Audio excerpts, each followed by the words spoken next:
lesson 2-8, page 80. We're going to skip down to number 2. So we are looking at how the multiplication and division work together. So like we did back when we were talking about, we had the, I forget what the situation was, but it ended up that the problem was 8 divided by a half, or 8 times a half, and we said, or we could have done 8 divided by 2. So we're looking at that same type of thing here with another problem where we can compare and use two different number sentences to get the same answer. So if we look at number 2, it says that Sarah splits 10 gallons of compost equally among 3 planters. Each planter gets the same amount of compost. How much compost will each planter get? So what is the division number sentence that we would do with that situation? She has 10 gallons of compost and splits them equally among 3 planters. Hayden? 10 divided by 3.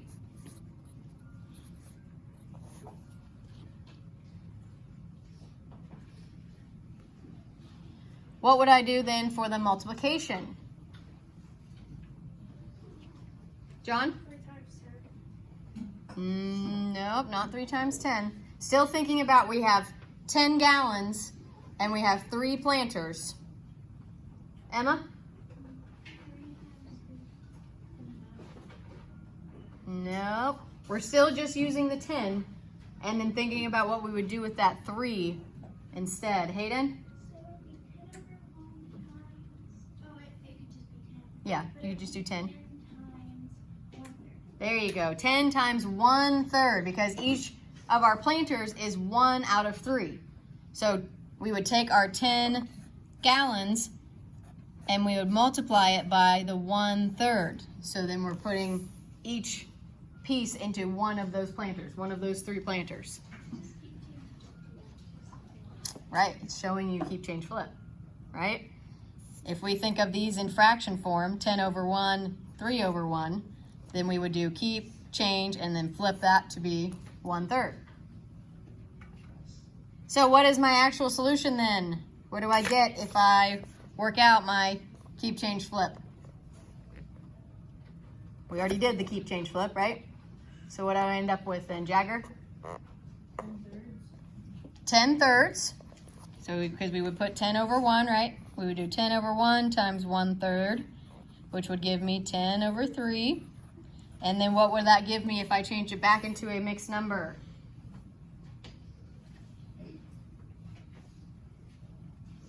Evelyn? Would it be 3 and 1/3? Yes, it would, because 3 times 3 would give me 9. So then 10 minus 9 gives me 1 left over.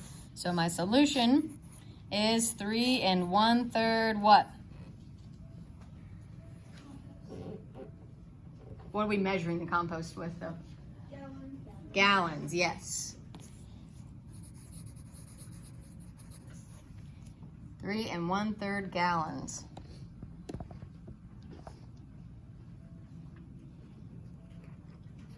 Then number 3 says that Frank splits 10 gallons of compost equally among 11 planters.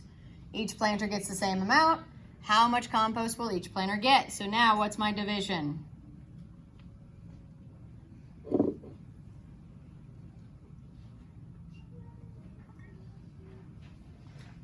What would I be dividing there?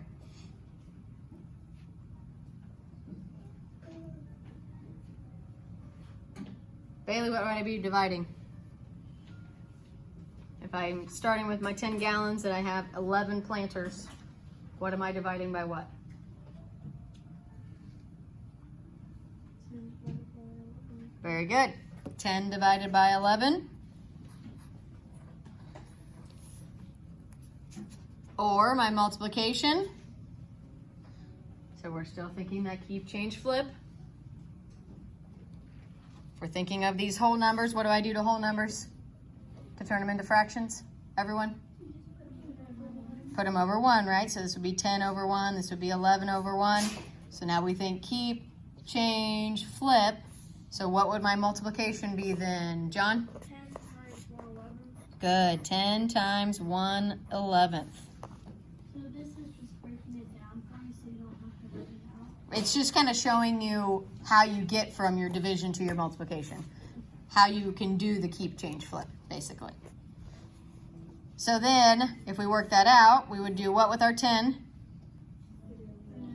Over 1, and then we've got our change, and then we've got our flip. So we end up with 10/11. And what's our label again? Gallons.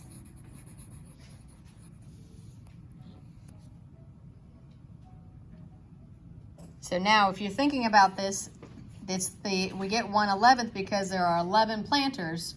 So every time we take some of that compost, we're multiplying it by 1/11. There's one out of 11. Here's another one out of 11. Here's a third one out of 11. So that's why we can change it to multiplication to get our answer. Okay? Yes, Evan? Yeah, go very quickly. All right, so on page 81, we just have some practice. So number 1, it says that LaShawn says that every division problem can be rewritten as a multiplication problem using the reciprocal of the divisor. That just means keep, change, flip. Reciprocal, remember what that word means? What does reciprocal mean? It's just the flip. It's a fancy word to mean flip it.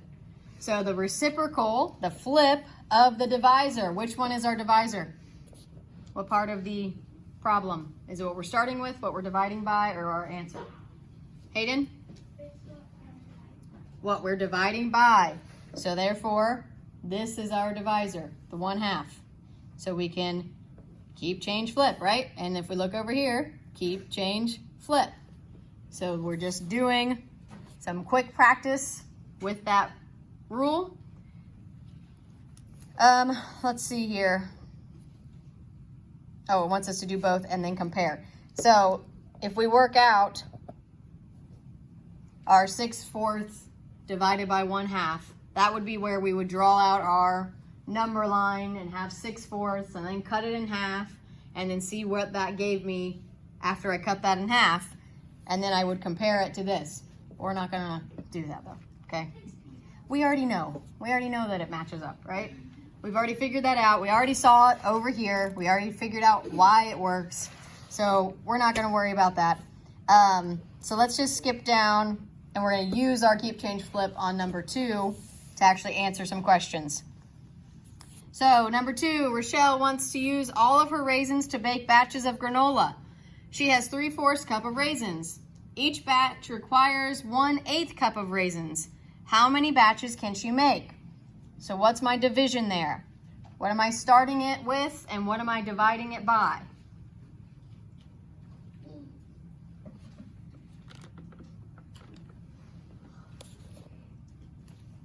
What am I starting with? Carter? She starts with 3/4 and then divides it by 1/8. Very good. Yes, she's starting. She has that 3/4 cup. So that's what she's starting with. And then every time she makes a batch, it needs 1/8 of a cup. So we are dividing it by our 1/8.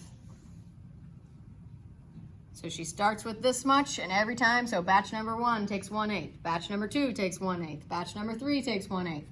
So that's what we are dividing. Now how do I show my reciprocal with my keep, change, flip? What's it going to be there? Devin, what would it look like then in my multiplication if I do my keep, change, flip?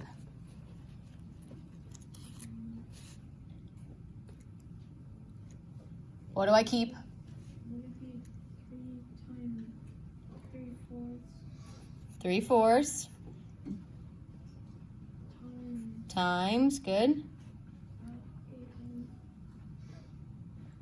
8 Times what? 8 8 over 1, yes. Or just 8, but eventually we would have to put it over 1, right? Because it'd be a whole number. So 8 over 1. Now if I actually work that out, what do we get? Tavia? I got 24. Very good. If we work that out, we would end up with 3 times 8, which is 24. 4 times 1, which is 4.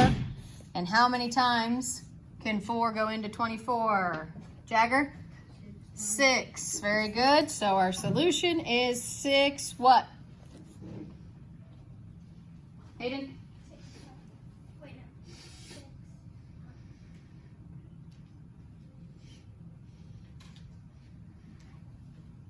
Elena, help her out. 6 batches. Batches, yes. 6 batches. And then we have a couple that are just practice here. No word problem with it. So they already gave us the division. Now you need to show the multiplication. So someone work that one with me.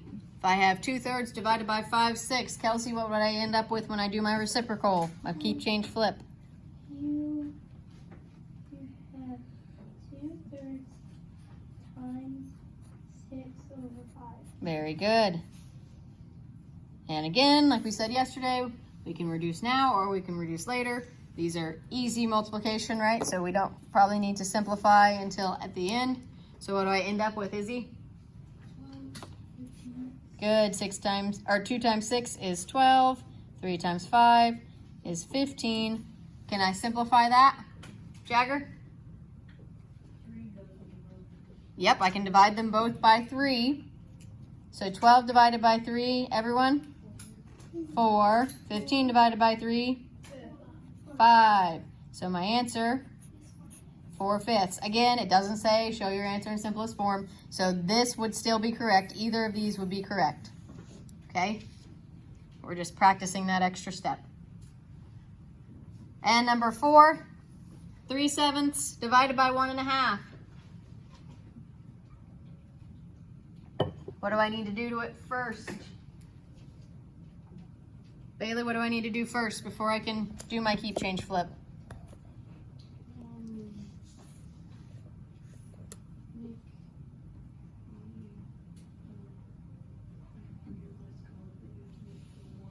The mixed number? Make the mixed number into what? Into my improper fraction. So can you tell me how to do that?